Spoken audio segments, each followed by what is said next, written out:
Salut à tous, c'est Vince et aujourd'hui on se retrouve dans une nouvelle vidéo et plus précisément une nouvelle vidéo de ma série d'actualités où j'analyse chaque semaine avec vous ensemble les actus photos et vidéos qui sortent sur le net, qui sortent dans les magazines spécialisés, qui sortent sur les blogs. Je répertorie un petit peu tout ce qui se passe. Et tout ce qui se passe d'important en tout cas, et je vous en parle, j'analyse, je critique. Alors aujourd'hui on commence tout de suite avec la sortie bien sûr de l'iPhone X, de l'iPhone 8 et de l'iPhone 8 Plus, hein. Voilà, l'iPhone X ou l'iPhone 10, suivant comment vous prononcez ça. Apple, voilà, ils aiment bien sauter les étapes finalement, hein. Mais bon, finalement Windows 9 aussi, hein, on l'a jamais vu. Du coup c'est pas si dramatique que ça. Mais, et donc, ces nouveaux iPhones, on savait déjà que le 7 et le 7 Plus étaient très performants au niveau de la photo. Et donc là, le magazine, le site phototrend.fr nous a fourni une nouvelle analyse. Il nous a décortiqué un petit peu les capacités techniques de ces nouveaux appareils. Alors déjà, il faut savoir que, et c'est l'article qui nous le rappelle, que l'appareil photo le plus utilisé au monde est l'iPhone, tout simplement. Parce que c'est un appareil portatif, parce qu'aujourd'hui ça fait de la bonne qualité, parce qu'il est aussi dans la poche de tout le monde presque. Et du coup ça en fait donc l'appareil photo le plus utilisé au monde. Et d'ailleurs je vais faire un tuto, bientôt une grosse formation dessus, donc restez bien connectés. Je suis d'ailleurs en train donc de finaliser l'écriture et on va bientôt débuter le tournage. Alors donc l'iPhone, pourquoi l'iPhone 10 aussi? Pour les 10 ans d'Apple. Voilà, c'était le petit moment Apple addict. mais bon, en tout cas j'ai pas prévu de l'acheter, je vous spoil tout de suite mon avis là-dessus. C'est beaucoup trop cher pour moi. Donc pour l'iPhone 8, eh bien, il y a l'écran donc, qui est décliné en deux tailles pour l'iPhone 8 Plus aussi, donc de 4,7 pouces et de 5,4 pouces, avec un gamut étendu. Alors qu'est-ce que c'est le gamut? C'est la capacité de reproduction des couleurs qu'a l'écran. C'est-à-dire si vous allez voir des photos dans un gamut élevé avec votre iPhone, eh bien vous allez pouvoir avoir plus de couleurs et ça c'est intéressant. Et il faut savoir que d'ailleurs vos écrans eh bien, ne représentent pas un gamut très étendu en réalité et c'est souvent très cher hein, les gamut haut de gamme. Mais tout ça je pense que je ferai une vidéo dédiée parce que c'est un sujet un petit peu complexe. Alors il y a un support en plus de True Tone qui est nouveau, qui est une technologie qui permettra donc à l'écran d'ajuster sa balance des blancs à la lumière ambiante, voilà, pour que ça soit moins fatigant tout en respectant les véritables tonalités. Donc j'apprécie, j'aime l'effort de la part d'Apple. Alors, ces iPhone 8 intègrent également un nouveau GPU. Donc GPU, c'est une sorte de carte graphique pour les téléphones si vous voulez, donc qui a été créé par Apple, et un processeur dédié au traitement d'images. Donc voilà, un processeur spécial pour ça. Cette nouveauté apporte des améliorations intéressantes pour la photo, un autofocus plus réactif en basse lumière, un traitement d'image aussi amélioré et une réduction du bruit aussi notable puisqu'ils vont être du coup traités par ce processeur qui sera indépendant du reste, qui sera dédié qu'à ça finalement, et donc ça peut être aussi intéressant en termes de gain de qualité. Alors en photographie, donc l'iPhone 8 intègre un nouveau capteur photo de 12 millions de pixels avec un objectif équivalent 28 mm à ouverture f1.8, donc pour vraiment de bonne qualité en basse lumière et l'optique est stabilisée qui plus est. Ça c'est vraiment très agréable pour pouvoir filmer à main levée tout simplement, pour pouvoir passer des appels, faire des stories, donc faire des selfies aussi en basse lumière. C'est ça en fait le seul truc, le petit bémol des anciens iPhones, donc moi j'ai un iPhone 5, c'est que vraiment dès que la luminosité baisse, ça commence à venir vraiment dégueulasse. Et pour avoir testé des iPhone 7, je peux vous dire que ça envoie du lourd le soir. Donc aussi ils disent que les capteurs photos cette fois-ci dans ces iPhones seront près de 83% plus sensible à la lumière et consomme moins d'énergie. Alors 83%, ça me semble quand même assez incroyable parce que c'est quand même beaucoup plus du double, quoi. C'est les 3/4 de ça, enfin c'est ouf. Donc on verra bien qu'est-ce qu'il en est réellement. Donc aussi en utilisant la technologie 3D du mode portrait, la nouvelle fonction d'éclairage de portrait permet de simuler des éclairages sophistiqués à partir d'une simple photo. Le rendu lors des démonstrations est bluffant, je vous montrerai l'image sur l'écran. L'appareil est capable de simuler un éclairage studio pour détacher le sujet et assombrir l'arrière-plan, déboucher les ombres comme si un réflecteur avait été utilisé, etc. Alors moi je trouve vraiment pour le coup que c'est très très gadget cette fonction.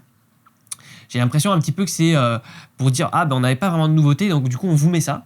Quand on voit l'image effet studio, hein, limite il aurait appelé effet hardcore, ils auraient été capables. C'est un vieux détourage dégueulasse, c'est-à-dire un totalement débutant en Photoshop fait beaucoup mieux. Et ça, c'est assez décevant parce que du coup, enfin, en tout cas, ça, c'est quelque chose qui s'adresse plus au grand public, mais un utilisateur expérimenté photographe, il s'en tape complètement. Clairement, ça n'a pas l'effet escompté. Et pareil, pour simuler un effet de studio, le machin a reproduit juste un tout petit peu de contraste sur la joue. Je trouve ça assez lol. Et d'ailleurs, c'est très gadget, tout comme l'effet bokeh qui a été donc intégré avec l'iPhone 7 Plus, si je ne m'abuse, qui en fait utilise son deuxième objectif, puisqu'il a 2 objectifs cet iPhone, utilise son deuxième objectif pour faire un flou de profondeur de champ, une sorte de bokeh artificiel, en détourant en fait le sujet. Voilà. Et parfois même quand on zoome, on voit que le détourage est mal fait et c'est très très artificiel et ça reproduit pas vraiment un plan focal. Du coup, sur Photoshop, on arrive à faire beaucoup mieux et pas difficilement. C'est pour ça que je ferai sûrement un tuto dédié là aussi. J'ai pas de tuto à faire. et voilà. Donc ça, c'est un peu un argument marketing pour rien, je pense. Alors sur ces appareils photo, donc Apple améliore aussi son flash intégré avec un éclairage à 4 LED appelé True Tone Flash. Voilà, ils adorent les True Tone. Incroyable accent. Ce flash adapte aux conditions de lumière pour choisir une balance des blancs convenable et plus uniforme que l'ancien. Voilà. Bon, pourquoi pas. Nouveauté, les nouveaux iPhones disposent d'une fonction flash à synchro lente similaire à celle des flash Cobra, d'un appareil photo numérique permettant d'éclairer plus convenablement un portrait au flash et combinant une vitesse d'obturation lente avec des effets stroboscopiques.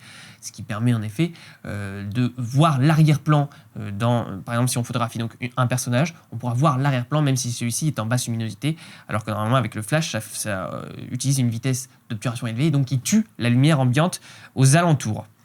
Alors après en vidéo, petite parenthèse vidéo, les iPhone 8 et 8 Plus peuvent filmer en 4K 60 fps. Bon, pourquoi pas, le 60 fps ça sert pas à grand chose à pas à alourdir le poids et donc à vous faire acheter un iPhone avec un peu plus de gigas en place, hein. Bon voilà, tout ça c'est du marketing. Une performance assez étonnante pour un smartphone, voilà. Par contre il y a un ralenti boosté avec 240 images par seconde en 1080p.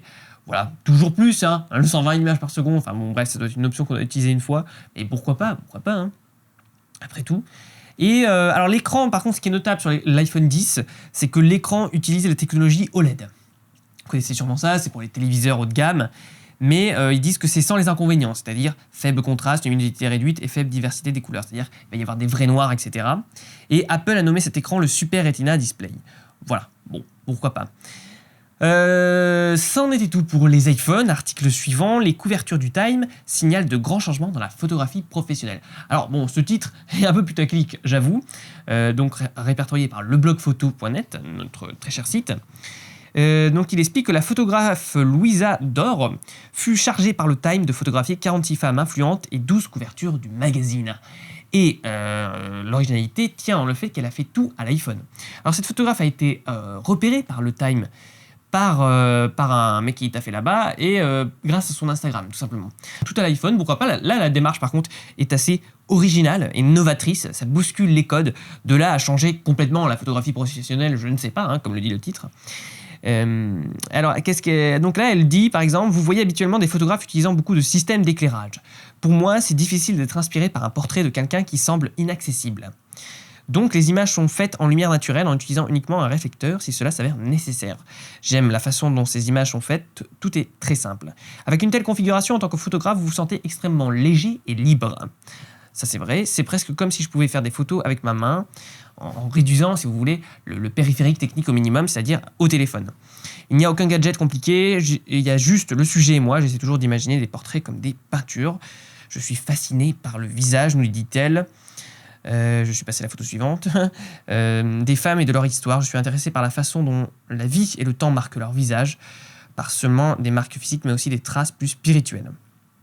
Alors, donc tout ça, ça nous dépeint une démarche très portraitiste, très honnête en plus, je pense, hein, vraiment. Mais juste après, elle explique que elle aime la simplification à l'extrême et elle comprend pas les photos inaccessibles à partir du moment, c'est-à-dire où il y a une source de lumière à gauche, c'est-à-dire un flash, plus un réflecteur. Or, bon, ça, c'est pas trop inaccessible, normalement.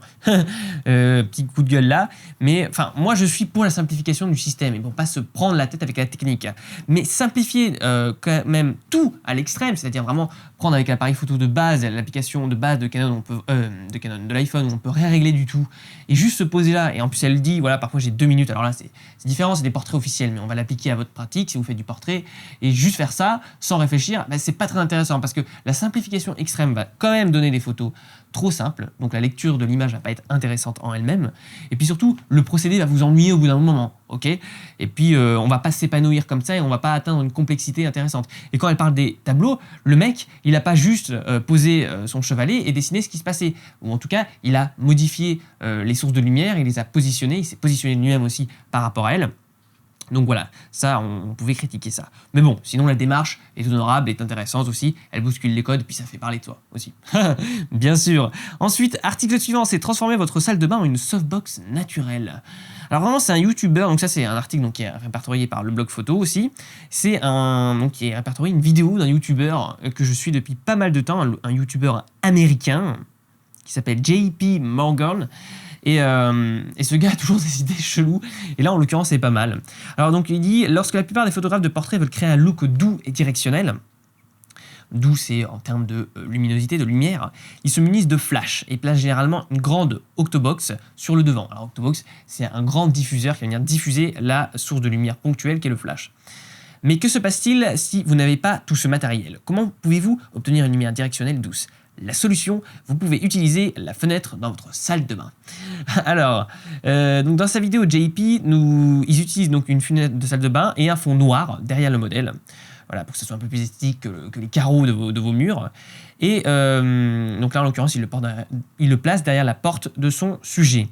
Après, Jay nous dit aussi que peu importe en fait la fenêtre que vous utilisez, peu importe la pièce que vous allez utiliser, mais l'éclairage sera différent suivant le soleil et votre position à vous, ainsi que bien sûr la position de la modèle, puisqu'on ne pourra plus bouger en lumière naturelle, on ne peut pas bouger la lumière puisque c'est le soleil, mais on peut par contre se bouger soi et bouger le modèle. Alors bien sûr, vous n'êtes pas limité à la salle de bain, vous pouvez essayer cette configuration dans n'importe quelle pièce de la maison, mais comme les salles de bain sont souvent blanches, elles remplissent mieux les ombres en produisant une lumière plus subtile, puisqu'en effet, la lumière du jour va pénétrer dans la fenêtre et va rebondir littéralement. Les murs blancs, en fait, vos murs blancs vont vous servir de réflecteurs naturels. Alors, toutefois, si vous utilisez cette configuration d'éclairage, vous n'obtiendrez peut-être pas une lumière suffisamment puissante, surtout si vous voulez vraiment une lumière uniforme et donc vous attendez qu'il fasse gris dehors, comme aujourd'hui, hein, comme tout le temps à Paris finalement. Alors n'ayez pas peur d'aller jusqu'à 800 ISO, voire même 1600 ISO afin d'obtenir à la fois une vitesse d'obturation assez rapide pour éliminer le tremblement de votre appareil photo et pour avoir suffisamment de lumière qui éclairera votre sujet. Donc voilà, contrairement au flash qui nous délivre assez de puissance, là on va aller à 800 voire 1600 ISO sur votre appareil sans éclairage additionnel en intérieur. C'est vrai que ça peut être limite cette technique. Mais en tout cas, il fait de très bonnes vidéos ce gars, donc allez voir vraiment sa chaîne. Et puis il défend vraiment la culture de la débrouillardise. On n'est pas obligé d'acheter des flashs de ouf qui seraient sponsorisés. Et donc je trouve la démarche intéressante. Alors voilà, la vidéo touche à sa fin. Avant qu'on se quitte, eh bien, ça va être la citation de la semaine, hein, comme à notre habitude. Ici, c'est une citation de John Berger. J'essaye de prendre des accents anglais des fois alors que non. Et il dit « Ce qui fait de la photographie une étrange invention, c'est que ses matières premières sont la lumière et le temps. » Voilà, c'est à y penser, quoi. J'espère que cette vidéo vous aura plu. Vous n'oubliez pas, avant de partir, que vous pouvez télécharger gratuitement mon livre « Comment devenir un meilleur photographe » en PDF dans la description. Et puis nous, on se retrouve très vite pour de nouvelles aventures. Salut à tous!